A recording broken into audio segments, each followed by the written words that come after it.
Study मतलब मस्ती classes 2 वर्ग दशम अध्याय 3 का लेक्चर प्रश्नावली 3.1 से 3.6 तक। नमस्कार। जो बीत गया मस्ती है क्लासेस वो 2 में आप सबों का अब बहुत दौर बहुत न स्वागत है। आएगा। तो फ्रेंड्स, इस आज दिल में हम शिवा आप तेरे लोगों को कोई दो और चर न वाले आएगा, रैखिक समीकरण कोई और न युग्म आएगा। यानी अध्याय 3 का लेक्चर दूंगा, जो कि अध्याय 3 के अंतर्गत जो आपका यूज होने वाला है वो चीज़ आपको आज इस चैप्टर में यानी इस वीडियो में बता दूंगा।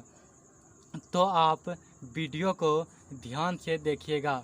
तो ये आपका बुक है, तो इस बुक को आप देख लीजिए, फिर आपको चलेंगे लेक्चर की ओर लेकर के। इस चैप्टर में जो लेक्चर आएगा उस लेक्चर को आपको बताएंगे। तो देख लीजिए, यही आपका लेक्चर है कि इस अध्याय में आपको अध्याय 3 के अंतर्गत आपका आने वाला चैप्टर है 3.1, 3.2, 3.3, 3.4, 3.5, 3.6 यानी इतना चैप्टर आपके इसमें है।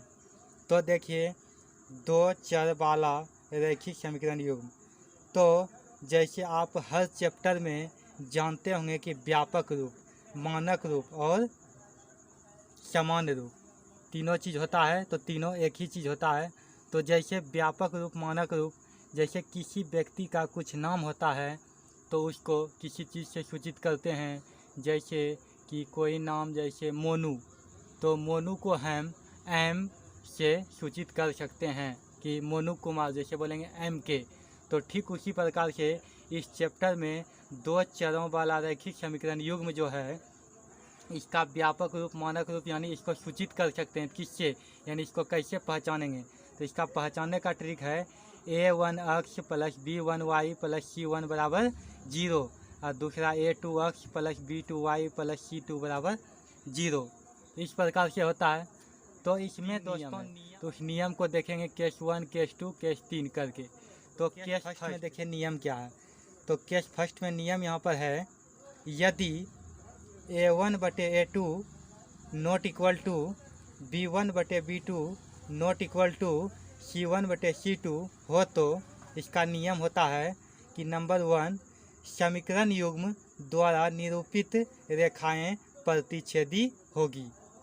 नंबर 2 है, समीकरण युग्म का एक अद्वितीय हल होगा, यानी हल कैसा होगा, अद्वितीय होगा।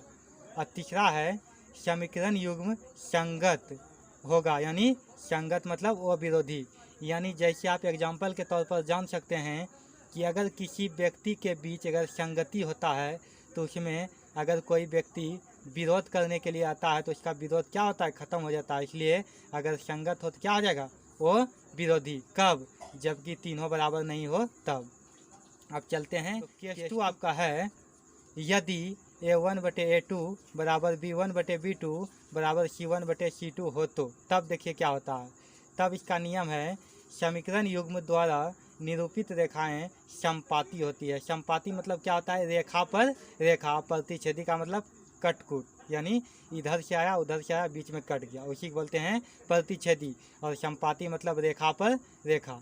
और नंबर 2 है, समीकरण युग्म का वो परिमित रूप से अनेक हल होते हैं। वो परिमित रूप से अनेक हल कहने का मतलब कि इसका हल जो है गिनती नहीं है, अनलिमिटेड हो सकता है, यानी इन्फिनिटिव। नंबर 3, समीकरण युग्म संगत ब्रैकेट में आश्रित होगा। यानी आश्रित का कहने का मतलब कि किसी के ऊपर निर्भर होना। ठीक है फ्रेंड्स, जैसे स्टूडेंट लाइफ किसी के ऊपर निर्भर रहता है, जैसे माता पिता के ऊपर। तो चलते हैं कि नियम नंबर 3, यदि a1/a2 बराबर b1/b2 not equal to c1/c2 हो तो तब देखिए क्या होता है इसका नियम। तो नंबर 1 इसका आ जाएगा, समीकरण युग्म द्वारा निरूपित रेखाएं समांतर होगी। समांतर यानी एक लाइन गया फिर इसके बगल में दूसरा गया, यानी ऐसे करके आमने सामने। यानी देखिए, जैसे आप एग्जांपल के तौर पर समझ सकते हैं, ये पेन और ये पेन जैसे देखिए खड़ा हुआ है, पेंसिल और पेन, तो ये क्या है, समांतर है एक प्रकार से, इसी को बोलते हैं समांतर। अब प्रतिच्छेदी मतलब कट गया, और उसका संपाती मतलब इस पे यानी पेन पर पेन चढ़ा हुआ, इसको बोलते हैं संपाती, इसको बोलते हैं प्रतिच्छेदी और इसको बोलते हैं समांतर। समझ गए होंगे। अब चलते हैं आगे। आगे देखिए नंबर 2 क्या है, समीकरण युग्म का कोई हल नहीं होता, यानी इस स्थिति में समीकरण युग्म का क्या होता है, कोई हल नहीं होता। नंबर 3, समीकरण युग्म असंगत, यानी असंगत यानी जब किसी के ऊपर जब दो आदमी में संगत नहीं होता है तो उसका विरोध करने वाला बहुत होता है, इसलिए समीकरण युग्म जब असंगत हो तो क्या होता है, विरोधी होगी। अब चलते हैं आगे। देखिए इसका क्या है, दो चरों वाले रैखिक समीकरण को हल करने के निम्नलिखित दो विधियां हैं। तो वो दो विधियां कौन कौन हो सकता है, तो पहला है आलेखीय विधि, यानी आलेखीय विधि यानी इसी को बोल सकते हैं हम ग्राफीय विधि। नंबर 2 है बीजगणितीय विधि। इस बीजगणितीय विधि के अंतर्गत 3 विधि आता है, पहला प्रतिस्थापन, दूसरा विलोपन, तीसरा वज्रगुणन। अगर इंग्लिश आप जानना चाहेंगे तो बगल में लिख सकते हैं कि substitution method, elimination method, cross multiplication method.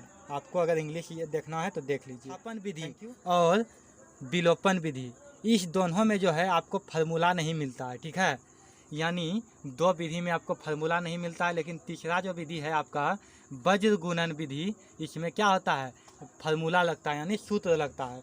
तो सूत्र क्या लगता है, तो इसका नियम है अक्ष बटे, इसका सूत्र होता है अक्ष बटे B1C2 माइनस B2C1 बराबर y बटे C1A2 माइनस C2A1 बराबर 1 बटे A1B2 माइनस A2B1। तो ये फार्मूला होता है आपका किसका, वज्रगुणन विधि का। तो वज्रगुणन विधि का आप फार्मूला जान गए कि फिर से एक बार देखते हैं क्या लिखा हुआ है कि अक्ष बटे B1C2 माइनस B2C1 बराबर y बटे C1A2 माइनस C2A1 बराबर 1 बटे A1B2 माइनस A2B1। आप ऐसे जान गए होंगे, लेकिन सोचेंगे कैसे लिखा है, तो इसको लिखने के तरीके को जान जाते हैं कैसे, तो आप ध्यान से देखिएगा। तो इसको ट्रिक से याद करेंगे, BCCAAB, इसको याद करेंगे तो देखिए फार्मूला कैसे याद हो जाएगा। तो आपको बताते हैं हम, तो देखिए आपको रफ में कैसे बताते हैं। तो रफ में आप ध्यान से देखिए कि जैसे आपका है वज्रगुणन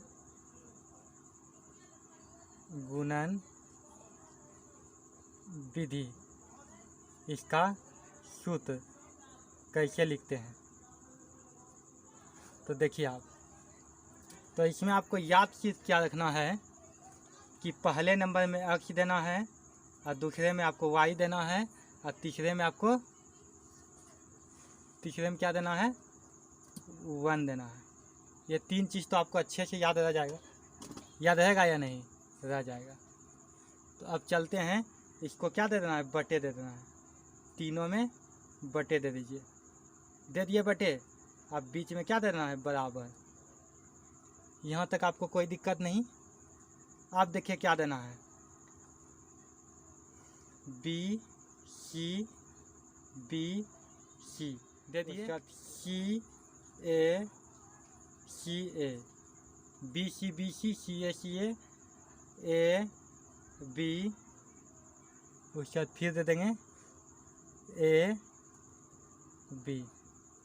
तो क्या दिए, BC CA AB, यानी याद रखना है BC CA AB, और ऊपर में आपको याद रखना है अक्ष y1, यानी अक्ष देना है, फिर y देना है, फिर 1 देना है। उसके बाद BC CA AB, इसमें अब क्या करना है, BC में BC को घटा देना है, CA में CA को घटा देना है, AB में AB को घटा देना है, ठीक। अब आपको याद देखिए क्या रखना है, 12 21 सब में बैठा देना है। देखिए 12 21, ठीक। फिर देखिए 12 21, फिर देखिए 12 21। देखिए वही फार्मूला बन गया ना, अक्ष बटे B1C2 माइनस B2C1 बराबर y बटे C1A2 माइनस C2A1 बराबर A1 बटे A1B2 माइनस A2B1। आप अगर समझ गए होंगे तो इस वीडियो को रोक करके अपने से प्रैक्टिस कीजिए। अगर आपको विश्वास नहीं है तो यहाँ पर मिला करके देखिए उसी प्रकार का फार्मूला है या नहीं, है ना, कि अक्ष बटे B1C2 माइनस B2C1 यानी 12 21 BC में BC को घटा है, CA में CA को घटा है, AB में AB को घटा है।